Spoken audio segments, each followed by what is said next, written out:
माननीय अध्यक्ष महोदय, निर्णायक मंडल व यहाँ सब उपस्थित सम्मानित जनों को मेरा सादर प्रणाम।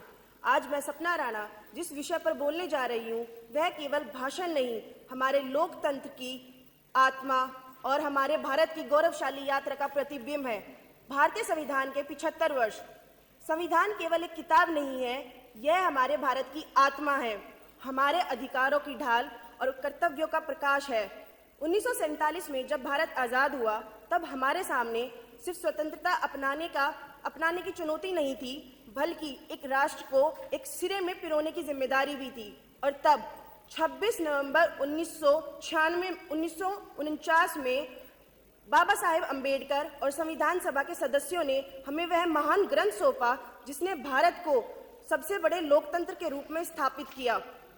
संविधान ने हमें अधिकार सौंपे जिसने हर नागरिक को सशक्त बनाया। संविधान ने हमें कर्तव्य सौंपे जिससे हमारे राष्ट्र की एकता बनी रहे। संविधान ने भारत को प्रगति की ओर अग्रसर किया जिससे आज हम एक महान विश्व शक्ति बन रहे हैं। हमारे अधिकार, लोकतंत्र की असली ताकत। संविधान केवल हमें आज़ादी नहीं देता बल्कि शक्ति देता है जिससे हम अपने राष्ट्र को एक ऊंचाई तक ले जा सकते हैं। संविधान ने हमें 6 मौलिक अधिकार दिए हैं जो हर नागरिक के लिए एक सुरक्षा कवच की तरह है, जैसे कि स्वतंत्रता का अधिकार। हर व्यक्ति अपने विचार रख सकता है, अपने धर्म को मान सकता है और अपने तरीके से जीवन यापन कर सकता है। समानता का अधिकार। हर नागरिक को जाति, धर्म और लिंग से ऊपर उठकर हर समान अवसर मिला है। लेकिन संविधान का सबसे बड़ा योगदान है लोकतंत्र, जहां हर नागरिक को स्वतंत्रता भी मिली, न्याय भी मिला और समान अवसर भी मिले। आइए अब बात करते हैं कर्तव्यों की।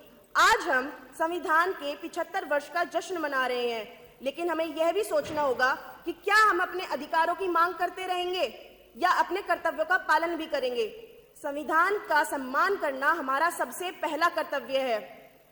अपने देश की एकता और अखंडता को बनाए रखना हमारी जिम्मेदारी है। पर्यावरण की रक्षा करना, शिक्षा को बढ़ाना और महिलाओं को सशक्त करना, ये हमारी संवैधानिक कर्तव्य है। अब मैं संविधान से मिली भारत की प्रगति की ओर प्रकाश डालना चाहूंगी। भारत विश्व की 5वीं सबसे बड़ी अर्थव्यवस्था बन चुकी है। चंद्रयान 3 की सफलता, G20 की अध्यक्षता और डिजिटल इंडिया का विस्तार, ये केवल हमारे संविधान की दूरदृष्टि और मजबूत लोकतंत्र का परिणाम है। संविधान केवल एक दस्तावेज नहीं है, हमारे लोकतंत्र की आत्मा है, हमारी प्रगति की नींव है।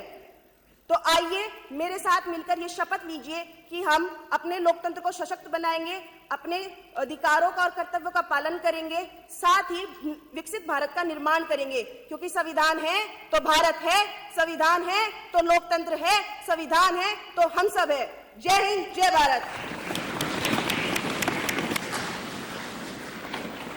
Following up next is Palak Arya.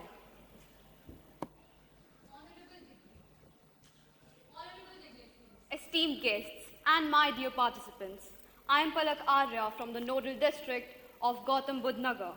Today I am here to convey my thoughts on 75 years of the Indian Constitution, a journey of rights, duties and progress.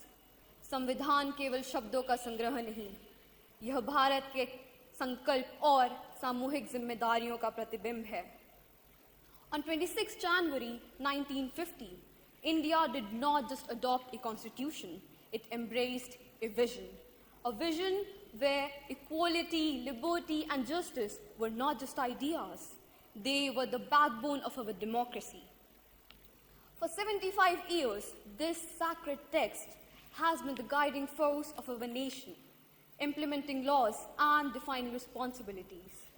From 18% literacy rate in 1951 to 77% today, from 17% women's workforce participation in 1990 to over 37% today. The Constitution has fueled progress.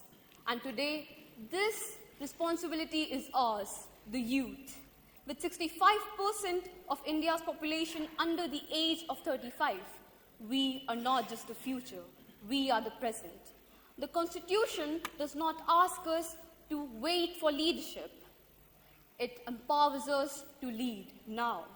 But leadership is not just about holding a position in the government.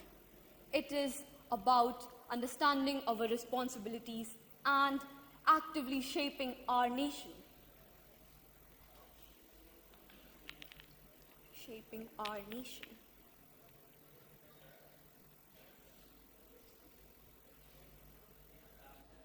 This is the vision of Viksit Bharat. Our Honorable Prime Minister Narendra Modi ji rightly said, our constitution is our strength. It is the foundation on which we are building a new India. But this responsibility is not just the government's, it's ours. Every action we take, every decision we make directs the future of this nation, our country. So, as we celebrate these 75 years of the Constitution of India, let us not just think about the past. Let us commit to the future. With these thoughts, I would like to conclude, संविधान केवल अधिकारों की किताब नहीं है, यह कर्तव्यों का भी कल्पना है. यदि हम इसका सम्मान करें, तो विकसित भारत केवल एक स्वप्न नहीं, हमारी विरासत बनेगा. जय हिंद. Thank you.